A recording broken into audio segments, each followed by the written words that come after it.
What's up? It's Joe Rady from Rady's Rides. We're back here at the Rady's Rides Fort because you know what? There's some electrifying news coming from Ford. Obviously, we've already brought to you here on the channel a full review of that Mustang Mach-E. I'm still calling it the Mach-E, but I'm going to throw the Mustang name in there because that's the official name from Ford. But we are here for an extra performance reason. This is the introduction of the 2021 Mustang Mach-E GT and the GT Performance Edition. So let's go ahead, let's plug in, let's charge up, let's find out why Ford thinks that this is the next step in performance for the Mach-E. All right, guys, let's go ahead and dive right in. That's the Mustang Mach-E GT. This one is the top trim, the GT Performance Edition for 2021. You got those LED daytime running lamps. Of course, I think it was smart that Ford has a grille design, even though there's no reason for a grille. And when you go GT, you're getting that illuminated Mustang pony there. Let me know how you feel about that. It's definitely a smart marketing strategy, but I want to know, what are your thoughts about calling this a Mustang and that Mustang badge? Now, as you can see, that distinctive lighting, LED headlights, LED daytime running lamps, and of course, the tri-bar setup taillights. I do like the way the taillights fit on the tail end of the business. You'll see how this one obviously has the distinctive GT badge. Now, with this being a GT, you're definitely getting more power, you're definitely getting more style. Now, some of those styling cues, whether you go GT or GT Performance Edition, are gonna be those 20-inch machined aluminum wheels. Love that machine finish for the design, and then you have gloss black pockets. I think that it's probably gonna be a little bit of a challenge to keep those clean,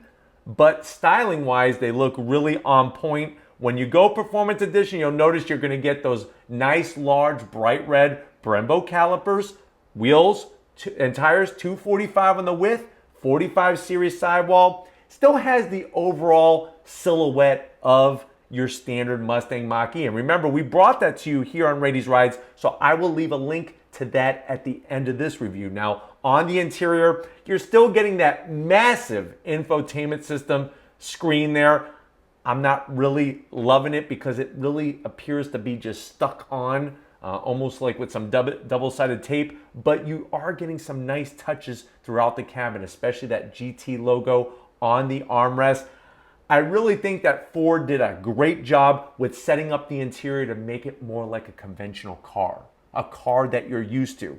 That's what I was talking about with that grille setup with the styling. It makes it look like a car. Now, this is definitely a crossover SUV with the Mustang name, but what they're saying is they're bringing performance is going to be at the forefront of this full EV crossover SUV, and it's going to be even more so than what we brought to you on the standard Mach-E. Now, if you're wondering, well, what are some of the upgrades? So you're going to get dual motors, front and rear. That's going to give you full electric all-wheel drive. And we're talking about an upgraded secondary motor that's driving the front wheels. You have your distinctive drive modes.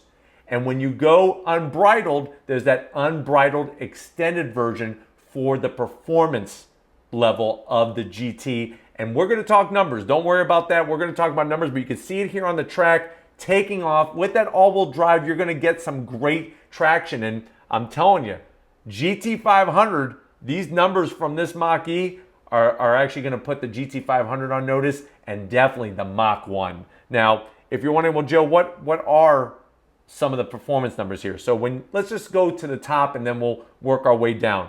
The top version, 480 horsepower, 634 pound-feet of torque. To put that in perspective for you, the Shelby GT500 has 760 horsepower, so it's got way more horsepower, but it's got 625 pound-feet of torque. So this has more torque. Remember, it's instantaneous. You're not waiting for any revs to build up whatsoever. If you compare this to the Mach 1, forget about it. Horsepower is the same, but you're looking at well over 200 pound-feet of torque more than the Mustang Mach 1, which remember is all new for 2021. That's going to give you a range that Ford is claiming of 235 miles on this Performance Edition. 0 to 60 is going to be 3.5 seconds. Now, like I said at the start of this review, there's two different ways you could have your GT. I gave you the numbers on the Performance Edition. If you don't want to go Performance Edition, you could go just standard GT. You're still going to get 480 horsepower. You're getting 600 pound-feet of torque. So still pretty close whether you go GT or Performance Edition. 0 to 60 on the standard GT is going to be 3.8 seconds. So pretty freaking fast, even in regular GT form. That's going to give you a range of 250 miles. So 250 miles on your standard Mustang GT. One thing you're going to get by going Performance Edition is going to be that Magna Ride suspension. So the suspension that's in my Shelby GT350R, in the GT500, in the Mach-1 is in that Performance Edition. So it's not just about numbers at the end of the day. It's about the suspension bits. And as you can see, this thing is full, according to Ford, is full road course worthy. Now, when you go GT Premium, that's going to give you that unbridled extended selection that shuts off a lot of the nannies and is really meant for the racetrack, which they're hoping that owners are going to take it. You'll notice up front the GT Premium, that Performance Premium Edition, is going to have a different front splitter and a different rear diffuser. There's the Mustang badge. It's definitely getting everybody's attention. So Ford, that was a smart move for them to call this a Mustang because it's getting everybody's attention, putting people on notice. And I know you're probably at that point where you're like, Joe, how much is this whole thing here, this whole EV thing with the GT? So if you're going to go standard Mach-E GT, you're looking at $59,900.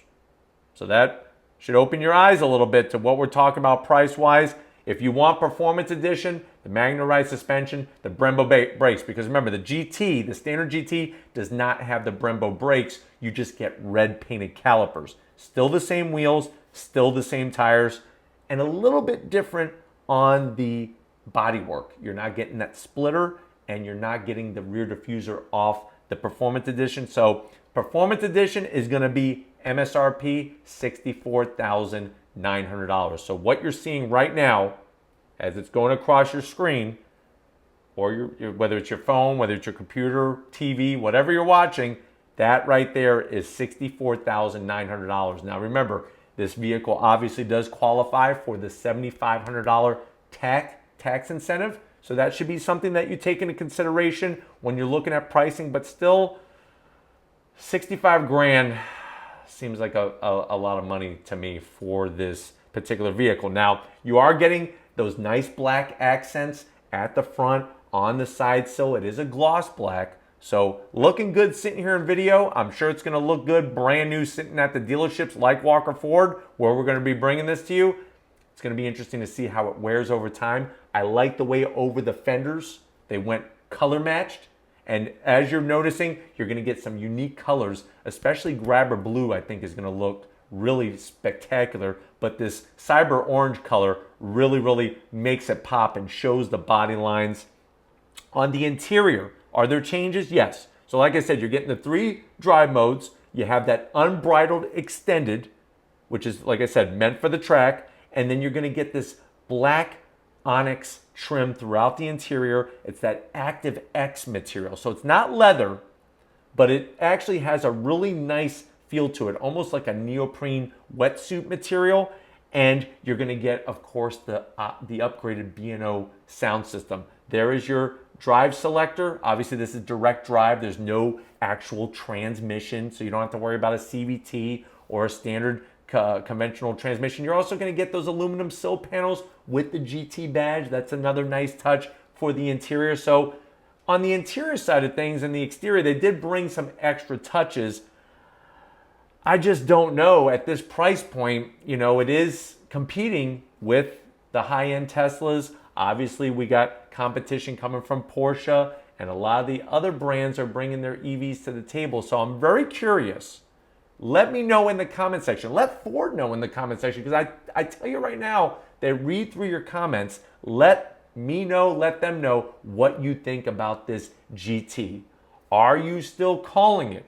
Are you comfortable now that this thing has 634 pound-feet of torque and can actually beat a GT500 0 to 60, because 0 to 60, we're looking at 3.6 seconds on the GT500. This is 3.5 seconds. And think about that. The consistency in this vehicle is going to be way higher because of the all-wheel drive and because it's an electric motor. Or in this case, electric motors driving the front wheels and the rear wheels. Going to be interesting to see how this all plays out compared to the competition. We have a lot of brands, proclaiming dates that they're going to be bringing full EV lineups. Where are the performance EVs going to come into play? And let me know, how do you still feel about the ICE engines, the internal combustion engines? Is this a real true performance vehicle in your eyes?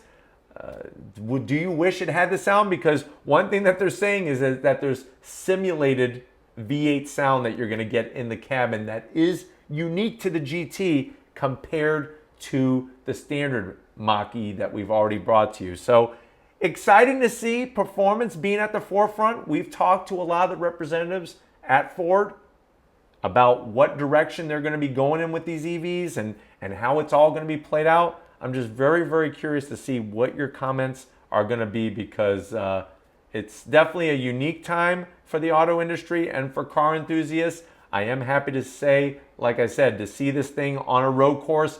I want to get out there, turn some laps, and really get my hands dirty and feel what this Mach-E is all about in the GT trim. But if you want to keep seeing these virtual unveils on Rady's Rides, leave a comment in the comment section. If you're new to the channel and you're on your way out, hit that subscribe button. I promise you it's worthwhile. Come back for more. If you are a subscriber, you know what we're about here. Thank you for your support. We can't do it without you. If you want to help us keep making great content just for you, click the first link, become a Rady's Rides Patreon member. Click the second link. We got the On Throttle shirts. You could go on throttle, technically, in this Mustang Mach-E. I'd rather do it in my Shelby, but we have the shirts. Got to give it up to videographer extraordinaire. There's not enough adjectives in the spoken word that really showcases how amazing she is with the camera. So definitely show some love for Lori in the comment section. Thank you, Lori, for all that you do. Just like always, guys, I'll see you on the next ride.